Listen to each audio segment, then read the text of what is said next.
Experience your dream retirement life for a day.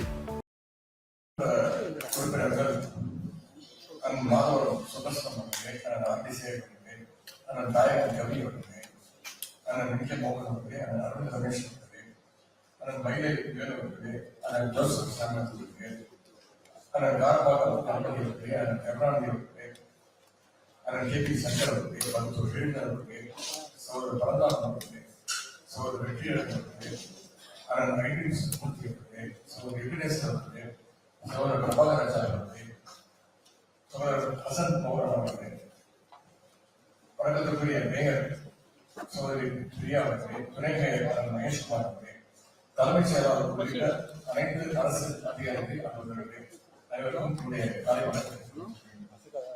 முதலமைச்சருடைய தலைமையிலான நம்முடைய திராவிட அரசு கொரோனா பெருமழையினால் ஏற்பட்ட வெள்ளப்பெருக்கு என அடுத்தடுத்து எதிர்கொண்ட பேர்களில் மிகச்சிறப்பாக கையாண்டு மக்களை காப்பாற்றி அந்த கனமழை வெள்ளப்பெருக்கை பாடமாக கொண்டு மழைநீர் வடிகால்களை சீர்மைத்தது, வெள்ளம் படிகின்ற கால்வாய்களை தூளார் பணி வேகப்படுத்துவது என பல்வேறு திட்ட பணிகளை நம்முடைய அரசு மேற்கொண்டது. இன்னும் பல பணிகள் தொடர்ந்து நடைபெற்று வருகின்றன. ஆனால் கடந்த ஆண்டு வரலாறு கால மழையின் பொழுது மக்கள் மிகுந்த சிறந்த அவற்றையெல்லாம் மனதில் வைத்து இந்த மழையை எதிர்கொள்ள நாம் தயாராகி கொண்டிருக்கின்றோம். வடகிழக்கு பருவமழை இன்னும் ஓரிரு வாரங்களில் தொடங்கிவிடும் என்று தெரிகின்றது.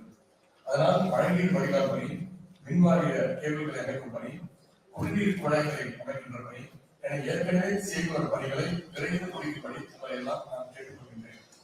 அசம்பாவிதங்கள் எதுவும் நடக்காமல் தடுக்கின்ற வகையில புதிய பணிகளை எடுப்பதற்கு முன் நாம் ஏற்கனவே எடுத்து முடிக்காமல் உள்ள பணிகளை செய்து முடிக்கும்படி உங்களை எல்லாம் வலியுறுத்தி நான் கேட்டுக்கொள்கின்றேன். நேற்று கூட பார்த்து நம்முடைய நகராட்சி நிர்வாக அமைச்சர் அவர்கள் மழைநீர் வடிகால் தூர்வாரும் பணிகள், நீர் கால்வாய்களில் ஆகாய தாமரைகளை அகற்றும் பணிகள் என்று மழைக்காக நாம் எடுத்து வருகின்ற முன்னேற்பாடுகளை பணிகள் குறித்து எடுத்துக் கூறுகிறார். தாழ்வான பகுதிகள் மழைக்காலங்களில் அதிகமான தண்ணீர் தேங்கும் பகுதிகளின் பட்டியல் நம்மிடம் வார்டு வாரியாக உள்ளது. அதனால் தேங்கும் மழைநீரை வெளியேற்றும் மோட்டார் பங்குகள் மக்களை காப்பாற்றி அழைத்து வருவதற்கான அணுகுதலை ஒரே இடத்தில் வைக்காமல் அந்தந்த வார்டுகளுக்கு இப்பொழுதே பிரித்து வழங்கி பாதுகாப்பு வைத்திருப்பது அவசியம்.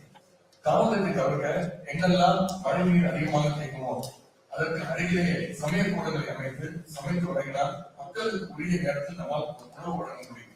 இதற்கு உரிய நடவடிக்கை எடுக்க வேண்டும் என்று நான் கேட்டுக்கொள்கிறேன். அதேபோல் பாதிக்கப்பட்ட மக்களுக்கு பால் பாக்கெட்டுகளை வழங்க கவுன்சிலர்கள் சட்டமன்ற உறுப்பினர் காணும்பொழுது அவர்கள் கேட்கின்ற பால் பாக்கெட்டுகளை உடனடியாக வழங்க உரிய அறிவுறுத்தல்களை ஆவின் நிறுவனத்திற்கு வழங்க வேண்டும் என்று கேட்டுக்கொள்கிறேன். ஒரு வார்டுக்கு குறைந்தபட்சம் 1000 பால் பாக்கெட்டுகள், 1000 பிரெட் பாக்கெட் என்ற அளவிற்கு வழங்குவதற்கு நாம் இப்பொழுதே தயாராக இருக்க வேண்டும். அதற்கான அறிவுறுத்தல்களை நம்முடைய மாநகராட்சி வருவாய் அலுவலர்களுக்கு வழங்கியிருக்க வேண்டும்.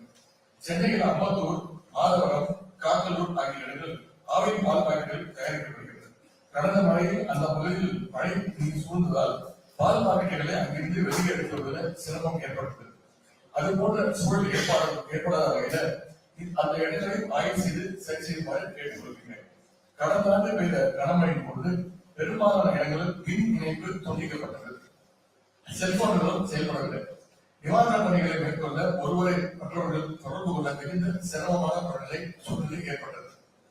அதனால் அமைச்சர்கள், சட்டமன்ற உறுப்பினர்கள், அதிகாரிகள் பயன்படுத்துவதற்கு வயர்லெஸ் போன்களை வழங்கலாமா என்பது குறித்து உரிய முடிவு எடுக்க வேண்டும். கடந்த மழையின் பொழுது சாலை மரங்களை அப்புறப்படுத்துவத தாமதம் ஏற்பட்டது. மாநகராட்சியுடைய பார்த்துறையில் பணியாளர்கள் குறைவு இருப்பதால் தாமதம் ஏற்படுவதாக சொன்னார்கள். அது போன்ற காரணங்களை மக்கள் இப்பொழுது ஏற்றுக்கொள்ள மாட்டார்கள். எனவே கூடுதலாக ஆட்களை ஏற்படுத்தி இந்த பணியை மேற்கொள்ள வேண்டும் என்று நான் கேட்டுக்கொள்கிறேன்.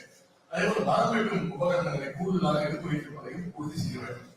மழைநீர் கொண்டுள்ள நிலையில குழாய் வழியாக வழக்கமாக வழங்குகின்ற பெட்ரோ வாட்டரை வழங்க முடியாத சூழலில் டேங்கர் வாட்டர் மூலமாக தாமதமின்றி குடிநீர் வழங்குவதை அனைவரும் உறுதி செய்ய வேண்டும்.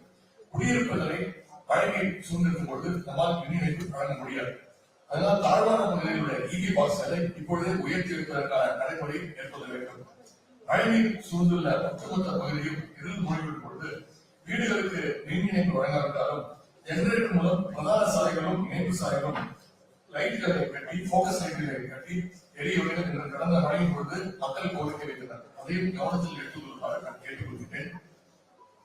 மழை வெள்ளம் போன்ற இயற்கை பேரிடர் பொழுது மக்களிடம் பணியாற்றுவதில் நீண்ட நெடிய அனுபவம் உள்ள எங்களுடைய கழகத்தினுடையும் மக்களுக்காக பணியாற்ற வேண்டும் என்று தாராள முன்னின்று பணியாற்றுகின்ற இஷ்யூஸ் தன்னார்வலையும் நாம் பயன்படுத்திக் கொள்ள வேண்டும்.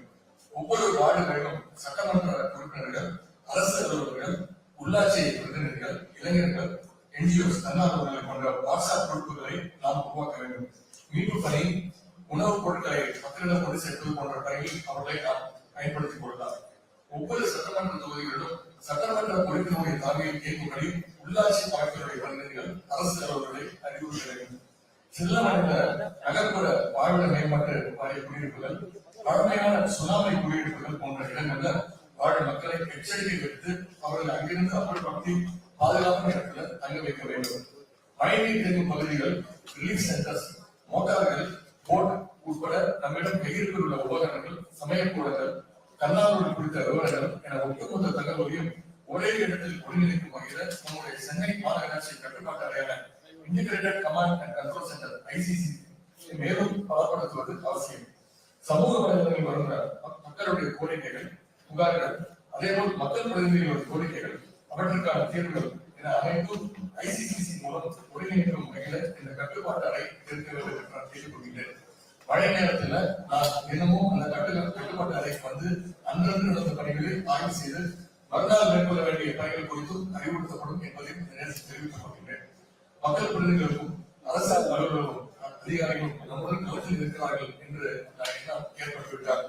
அரசாங்கம் நம்முடன் இருக்கிறது, இந்த மழையை சமாளித்துவிடலாம் என்ற நிம்மதி மக்களுக்கு வந்துவிடும். அந்த வகையில் நாம் ஒவ்வொருவரும் நம்முடைய பணிகளை முயற்சிக் கொள்வோம் என்று கேட்டுக்கொள்கிறேன். இப்பொழுதே அரசு துறைகளுக்குள் நாம் ஒருங்கிணைப்புடன் செயல்பட்டு வருகின்றோம். அதுவும் பேரிடர் நேரங்களில் இந்த ஒருங்கிணைப்பு வழக்கத்தை விட அதிகமாக இருக்க வேண்டும். அனைத்து அரசு துறைகளும் இணைந்து பணியாற்றுமாறு கேட்டுக்கொள்கின்றேன்.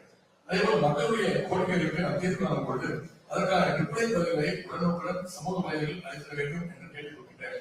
பேரிடர் ரிலீஃப் சென்டர், கம்யூனிட்டி கிச்சன் அமைக்கப்பட்டிருக்கும் இடங்கள் குறித்து பொதுமக்களுக்கு விழிப்புணர்வு ஏற்படுத்துமாறு கேட்டுக்கொள்கின்றேன். எனவே நம் ஒவ்வொருவரும் நம்முடைய பணிகளை அமைத்துக் கொள்வோம் என்று கேட்டுக்கொள்கின்றேன். மழைக்கால முன்னெச்சரிக்கை நடவடிக்கைகள் குறித்து நம்முடைய சக அமைச்சர்கள் பெருமக்களுடன் சேர்ந்து 3 ஆய்வுகளை ஏற்படுத்தியுள்ளோம். அந்த ஆய்வுக் கூட்டங்களில் விவாதிக்கப்பட்ட விஷயங்கள், சட்டமன்ற உறுப்பினர்கள் வைத்த கோரிக்கைகள், அந்த பணிகளின் தற்போதைய நிலை குறித்து இங்கே நாம் விவாதிக்க உள்ளோம். ஒவ்வொருவரும் சுருக்கமாக பேசுமாறு நான் கேட்டுக்கொள்கின்றேன். அனைவரும் ஒருங்கிணைந்து பணியாற்றி இந்த மழையிலிருந்து மக்களை காப்பாற்ற கேட்டுக்கொண்டு வாய்ப்பு விடைபெறுகின்றேன். நன்றி.